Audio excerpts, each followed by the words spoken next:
Algeria's actions or inactions speak volumes. While nations across the Arab world take meaningful steps to assist Gazans, Algeria does nothing. No aid, no coordination, just empty condemnations, empty threats, and empty words.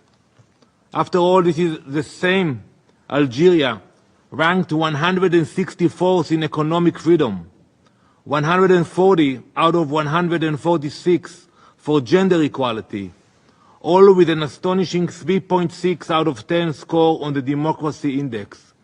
This is the same Algeria which told its prominent Jewish population, before you expel them, to choose between, and I quote, the suitcase or the coffin. It would be bad enough if you offered words without any action, but the hypocrisy is unbearable. With the state of human rights and respect for human